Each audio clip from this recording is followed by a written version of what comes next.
Hello friends and welcome back to my channel comics animal. दोस्तों, मेरा नाम है धीरेन और आज मैं लेके आया हूँ आपके लिए एक हाल ही में रिलीज़ नागराज की नई कॉमिक्स आदि पर्व का। दोस्तों, जो नागराज का पूरा यूनिवर्स है उसमें हाल ही में एक नई कॉमिक सीरीज़ लॉन्च हुई है मार्केट में, जिसका नाम है नाग ग्रंथ। और उस सीरीज़ का पहला पार्ट है आदि पर्व। मैं दिखाता हूँ आपको। ये देखिए, आदि पर्व दिखती है कुछ ऐसी। ये इसका फ्रंट है, ये इसका बैक है, and look at the spine. मतलब नई कॉमिक्स की फील ही कुछ अलग होती है। अब दोस्तों, आपके मन में थोड़ा एक विचार ये भी आ रहा होगा कि Nagraj is one character that has been around for almost 4 decades। ये 4 दशकों से सुपर हीरो चला आ रहा है। कितने ही कॉमिक्स इसकी आई और चली गई हैं। तो अगर आप में से कुछ लोगों को डाउट है, क्योंकि आप लोगों ने काफ़ी कुछ एक्शन मिस आउट कर दिया है, काफ़ी कुछ नहीं पढ़ा है पास्ट में, तो मैं आपको थोड़ी सी आपकी परेशानी सॉल्व कर देता हूँ। देखिए दोस्तों, ज़्यादा नहीं, अगर आप इसका बैकग्राउंड समझना चाहते हैं आदि पर्व का, जो कि हाल ही में आई है, तो आपको ज़्यादा नहीं तो सिर्फ 6 कॉमिक्स पढ़नी पड़ेंगी, जिसमें से 4 तो ये हैं। All these 4 comics are part of the Narak Nashak Nagraj origin series. ठीक है, जो कि बेसिकली ज़्यादा कुछ नहीं है, बट नागराज किस तरह से ओरिजिन हुआ, किस तरह से उसका कैरेक्टर डेवलप हुआ, क्या क्या कैरेक्टर्स से जो उसके आसपास बुने गए थे, किन परिस्थितियों में उसकी ग्रोथ हुई। और इन्हीं 2 कॉमिक्स के साथ मैं सजेस्ट करूँगा कि आप ये 2 कॉमिक्स भी ज़रूर पढ़ें, मकबरा और तक्षक। एक्चुअल में ये नरक नाशक जो नागराज है उसी सीरीज़ की कॉमिक्स है, जो कि हर इन कड़ियों को जोड़ती है, जिनको पढ़ के समझ के आप आदि पर्व का लुत्फ उठा पाएंगे। अब ये नरक नाशक नागराज है क्या? देखिए, इसके बारे में विस्तार से मैं आपको अपने किसी दूसरे वीडियो में बताऊंगा। अभी के लिए आप सिर्फ ये समझ लीजिए कि समय के साथ साथ और रीडर्स की मांग के अनुसार जो कि निर्माता हैं इन कैरेक्टर्स के, जो कि लेखक है, पब्लिशर्स हैं, उन्होंने डिसाइड किया कि 3 तरह के नागराज होने चाहिए। और इन तीनों नागराज का अलग अलग टाइमलाइन है। पहला है आपका विश्वरक्षक नागराज, ठीक है, जो कि मुंबई में रहता है और मुंबई से ही जुड़े हुए सारे घटनाक्रम, आतंकवाद और जितने भी बुरे एलिमेंट्स हैं उनसे निपटता है। दूसरा है नरक नाशक नागराज, जो कि ये है। इसका भी टाइमलाइन बिल्कुल डिफरेंट है, इसका यूनिवर्स बिल्कुल डिफरेंट है, कैरेक्टर्स काफ़ी हद तक सेम है, लेकिन उनकी इंटरप्रिटेशन बिल्कुल डिफरेंट है। ठीक है। और तीसरा है आतंकहर्ता नागराज। वो शुरुआती नागराज का एक एक्सटेंशन है, जो कि विश्व भ्रमण पे निकलता है। ही travels all around the world and fights terror and bad elements. तो इस बारे में किसी और वीडियो में चर्चा करेंगे। मेरा मकसद सिर्फ बताने का ये है कि अगर आपको आदि पर्व को एंजॉय करना है, उसका बैकग्राउंड समझना है, तो आपको ये 6 कॉमिक्स पढ़ना बहुत ज़रूरी है। 4 कॉमिक्स हो गए आपके नरक नाशक नागराज उत्पत्ति सीरीज के, which is the origin of this new Nagraj, और 2 और तक्षक एंड मकबरा। तो दोस्तों, अब आते हैं हम अपने आदि पर्व पे। अच्छी कॉमिक्स है, मार्केट में काफ़ी टाइम से इसका वेट हो रहा था। उसका रीज़न ये है कि इसकी जो प्रीवियस सीरीज़ है नरक नाशक ओरिजिन सीरीज़, वो बहुत ही हिट रही। मतलब रीडर्स को बहुत पसंद आई। उसका स्टोरी लाइन बहुत दमदार था। हर एक कैरेक्टर को डिटेल में प्रेजेंट किया गया रीडर्स के सामने। बारीकियां दिखाई गई जो कि प्रीवियस एडिशंस में उतना उसको नहीं एक्सप्लोर किया गया था। तो वो लोगों को बहुत पसंद आया। हर एक चीज़ का रीजनिंग दिया गया, एक्सप्लेन किया गया, और किस तरह से एक किरदार, एक एपिसोड दूसरे किरदार और दूसरे एपिसोड से जुड़ता है, वो सब भी बताया गया। तो आदि पर्व उसी नरक नाशक नागराज जो सीरीज़ थी उसका एक एक्सटेंशन है। उस कहानी को आगे बढ़ाया जा रहा है और सब लोगों के मन में दुविधा है कि क्या एक वर्दी एक्सटेंशन है, क्या उतना ही रोचक, उतना ही इंटरेस्टिंग होगा जैसा कि पहला प्रीवियस सीरीज रह चुकी है।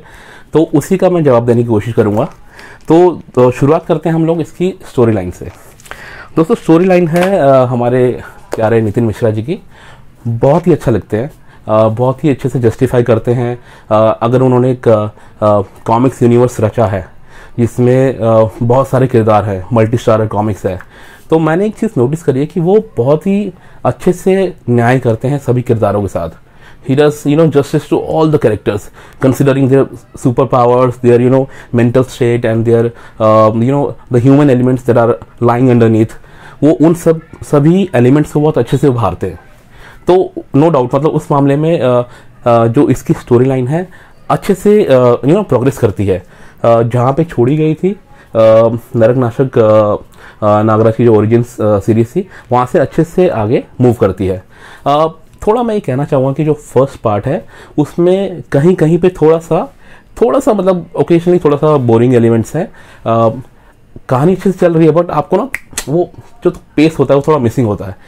लेकिन अगर आपको फर्स्ट हाफ में ये भाई साहब दिख रहे हैं और थोड़ा कहीं पे थोड़ा सा आपको मतलब डल होता दिख रहा है, तो वेट करिए जो सेकंड हाफ है, सेकंड हाफ में ये जो भाई साहब हैं इनकी होती है दमदार एंट्री और वहाँ से द स्टोरी गैदर स्पेस। जैसे स्टीम इंजन से मान लो एकदम से बुलेट ट्रेन शुरू हो गई हो, एकदम फास्ट पेस स्टोरी का मतलब एक दौर चल पड़ता है। काफ़ी एक्शन होता है, किरदारों का टकराव होता है, इंटरेस्टिंग कैरेक्टर्स आते हैं और मतलब रीडर्स को एक एक्साइटमेंट बढ़ जाती है और वो ही just simply flip through all the pages. इतना मज़ा आता है पढ़ने में। जिस तरह से सेकेंड हाफ में ये स्टोरी प्रोग्रेस करती है and when it moves towards the end, तो आप में जो एक मच रिक्वायर्ड एलिमेंट जो भी राइटर चाहता था वो आपके अंदर आते हैं कि आपको नेक्स्ट जो इसकी इंस्टॉलमेंट है उसका फिर बेसब्री से इंतजार रहता है। इसकी नेक्स्ट जो इंस्टॉलमेंट है वो है नागपर्व और उसका लोगों बड़ी बेसब्री से इंतजार है क्योंकि ये स्टोरी अच्छे से प्रोग्रेस कर रही है। और since it's a first part of the series, I will not be too harsh on the storyline because मतलब सिंपली पुट आप लोग इसको ये बहुत ही नागवार होगा अगर हम इसको मतलब एक इंडिविजुअल कॉमिक्स के तौर पे ले। ठीक है, किसी भी कॉमिक्स को उसकी इंडिविजुअल स्टोरी लाइन पे आप तभी जज कर सकते हैं जब वो अपने आप में पूरी हो। ये सिर्फ एक पार्ट है, बाकी कॉमिक्स का आना बाकी है। तो इसलिए फिलहाल मैं यही कहूँगा कि स्टोरी लाइन की अगर हम बात करें तो अच्छे से मूव करती है। थोड़ी बहुत धीमी कहीं भी होती है बट वो नेग्लिजिबल है। आपको तुरंत ही मतलब आप 40 या 45 पेज तक पहुंचते हैं and once you are halfway through, उसके बाद तो फिर आपको पता नहीं चलेगा कि आपकी कॉमिक्स कब खत्म हो गई। डोगा है ही ऐसी चीज़। ठीक है, दूसरी चीज़ अगर हम आर्टवर्क की बात करें, आर्टवर्क किया है हमारे हेमंत कुमार जी ने, बहुत ही बढ़िया आर्टवर्क रहता है उनका। बहुत ही अच्छे सीक्वेंसेस उन्होंने अपने पैनल्स के थ्रू दिखाए हैं। कुछ एक तो एकदम मैं ब्रेथ टेकिंग तो नहीं बोलूँगा लेकिन बहुत इंप्रेसिव है। और बस एक चीज़ मेरे को खली कि एक आध जगह पर उन्होंने दिखाया कि मतलब बहुत ही मीडियोकर आर्टवर्क था। Let me just show it to you. पहले मैं आपको थोड़ा उनका जो एक्सीलेंट सीक्वेंसेस कुछ हैं, जैसे कि ये देखिए, this is the frame where Doga is escaping from bullets. ठीक है, ये मतलब मुझे काफ़ी अपीलिंग लगा। दूसरा, जब वहाँ पे डोगा की मुठभेड़ होती है अपने से भी ज़बरदस्त एक कैरेक्टर से, जो कि आप सब लोग वाकिफ़ है लेकिन मैं यहाँ बताऊँगा नहीं। बट ये फ्रेम देखिए, मतलब look at the way he is looming large over Doga who is fallen apart. तो ये बड़े इंटरेस्टिंग फ्रेम्स हैं जो हेमंत कुमार जी के आर्ट में दिखते हैं। और भी काफ़ी हैं, जैसे ये मुठभेड़ हो रही है, look at the way it has all been portrayed. ठीक है, बस यहीं पे एक चीज़ खलती है कि अगर आप एक्सीलेंस दिखा रहे हैं थ्रू आउट द कॉमिक्स, तो कहीं एक या दो पैनल में आप कैसे अफोर्ड कर सकते हैं मीडियोकर दिखना। और मीडियोकर से मेरा मतलब है, आप ये देखिए, ये फ्रेम देखिए आप, ये वाला। मतलब जो इंसान हेमंत कुमार को बहुत रेगुलरली देखता है उनके आर्टवर्क को, थोड़ा सा उनको फनी लगेगा, मतलब यार इतना अच्छे काम के दौरान फिर एक छोटा सा ये क्रिंज वर्दी पैनल कहाँ से आ गया। ठीक है, बाकी एवरीथिंग एल्स इज फाइन। ये मैंने एक या दो फ्रेम्स ही स्पॉट करे जो मुझे थोड़े खटके, otherwise the artwork is just superb. Okay,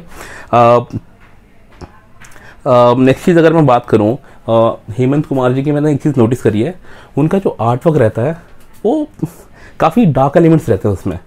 मतलब कभी तो ऐसा लगता है कि यार इस रात की कभी सुबह होगी भी या नहीं। बहुत ही मतलब डार्क शेड्स रहते हैं, ग्रे कैरेक्टर्स से ज़्यादा, मतलब जो उनके कैरेक्टर्स के ग्रे एलिमेंट्स हैं उनको ज़्यादा वो हाईलाइट करते हैं।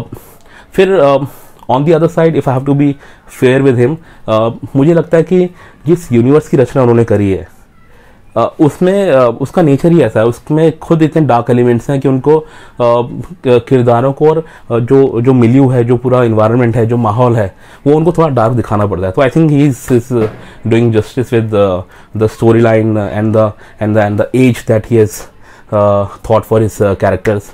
सो बिल्कुल सही जा रहे हैं वहाँ पे।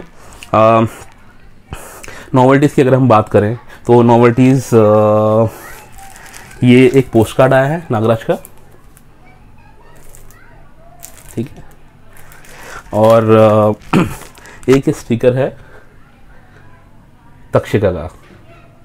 दोस्तों ये तक्षिका एक नया कैरेक्टर होगा उन लोगों के लिए जिन्होंने काफ़ी एक्शन मिस आउट किया है नागराज की कॉमिक्स में। तो बेसिकली जो दूसरा नागराज है, नरक नाशक वाला नागराज, उसके पास त्रिसर्पी हैं, 3 इच्छाधारी नागिन है, तक्षिका बीइंग वन, क्षितिका और अग्निका। तो ये तक्षिका है जो उसको उसके फाइटिंग सीक्वेंसेस में हेल्प करती है, तंत्र शक्ति की ज्ञाता है और इच्छाधारी नाग है तो उससे जुड़ी हुई ताकतें भी इसमें हैं। तो बहुत सपोर्ट करते हैं नागराज को उसकी फाइट में, जो अपराध नामक नरक है विश्व में, उसको ख़त्म करने में। तो अच्छे हैं, मतलब थोड़ा फ्रेशनेस है, नए नए स्टिकर्स हैं कलेक्टर्स के लिए, और मतलब from collecting point of view it's these are good collectibles. Price दोस्तों, प्राइस का मैं काफ़ी कुछ टाइम से सुनता आ रहा हूँ कि जो एग्जिस्टिंग रीडर्स हैं और जो नए रीडर्स जुड़े हैं उनको थोड़ी शिकायत है राज कॉमिक्स से प्राइसिंग पॉइंट को लेकर कि काफ़ी महंगी होती जा रही हैं।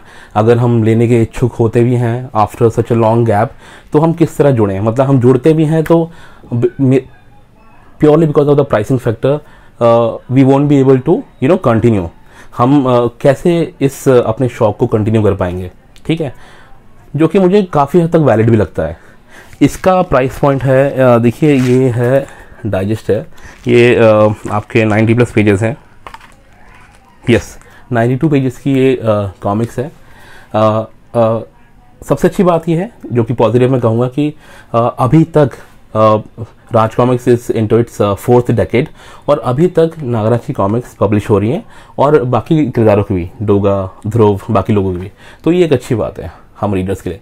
लेकिन price point is something that Raj comics is Raj Comics really needs to work on. देखिए इसकी कीमत है, ये पेपर बैक एडिशन है, ठीक है, पेपर बैक एडिशन की कीमत इन्होंने 500 रुपये रखी है, 500। अब इसका जो आर्ट वर्क है, ठीक है, आर्ट वर्क की मैं बात करूँ, जो स्टोरी लाइन है, आई अंडरस्टैंड कि फर्स्ट कॉमिक्स में काफ़ी एफर्ट लगता है as compare to the reprints later that comes later on. फिर भी इसकी कीमत 300 रुपये से ज़्यादा नहीं होनी चाहिए थी। पहली बात तो 250, नहीं तो मैक्सिमम अगर आप जा रहे हैं तो 300 से ज़्यादा नहीं होनी चाहिए थी। 300 एक वाजिब दाम है इस कॉमिक्स का, 500 is like way too much. तो हर इंसान सेम क्या बोलते हैं, सेम परचेस पावर नहीं होता है, और किसी का होता भी है बट उनके प्रायोरिटीज लिस्ट में नहीं होता है। तो प्रायोरिटी लिस्ट में कब रहेगा, जब वो अफोर्डेबल होगा, ठीक है। तो आप उसको बाकी लाइफ के जो एक्सपेंसेस हैं, जो ज़्यादा ज़रूरतमंद हैं, जिनकी ज़्यादा ज़रूरत है लाइफ में, उनके साथ साथ आप इनको भी अफोर्ड कर पाएंगे अगर ये वाजिब दामों में अवेलेबल होंगे। तो मेरी बस एक ये रिक्वेस्ट है कि इस पर थोड़ा गौर किया जाए, थोड़ा सा रैशनलाइजेशन प्राइस का बहुत ज़रूरी है, जो भी हम प्राइस रखते हैं कॉमिक्स का। बाकी ऑल इन ऑल अगर आप मुझसे पूछें तो मैं इसको रेटिंग की बात करें तो I will give 3 out of 5। अच्छी कॉमिक्स है, फुल ऑफ एक्शन, जो किरदार भी इसमें आए हैं काफ़ी इंटरेस्टिंग कैरेक्टर्स हैं, and I am sure they will develop into wonderful characters and episodes later on. आपस में जो उनका कन्फ्रंटेशन होगा तो एक अच्छी कहानी निकल के आएगी फ्यूचर इंस्टॉलमेंट्स में। सो अगली कॉमिक्स नाग पर्व का बड़ी बेसब्री से हमको इंतज़ार रहेगा, और जब भी वो मार्केट में आएगी I will come back to you with that with the Nagpar's review also. So दोस्तों, तब तक के लिए मुझे इजाज़त दीजिए और अपना प्यार दिखाते रहिए थ्रू लाइक्स एंड सब्सक्रिप्शन। मेरी आपसे बस एक गुजारिश है, इस चैनल के थ्रू मैं चाहता हूँ कि जो हम लोग हैं, हम तो जुड़े ही हुए हैं कॉमिक्स से, लेकिन अगर कुछ नए लोग भी इस कॉमिक्स वर्ल्ड से जुड़ सकें तो आप प्लीज़ उनको जोड़ने की कोशिश करिएगा और उनको भी इंट्रोड्यूस करवाइए अपने इस इंडियन कॉमिक्स हीरो यूनिवर्स से। And I am telling you for sure, I mean they won't be disappointed. मतलब Marvels and DCs are all okay, but उनके कंपैरिजन में हमारे इंडियन सुपर हीरोज़ भी काफ़ी कुव्वत रखते हैं। आप उनको थोड़ा just give them a chance, ठीक है? और जल्दी मिलते हैं अगली किस्त में। Bye bye.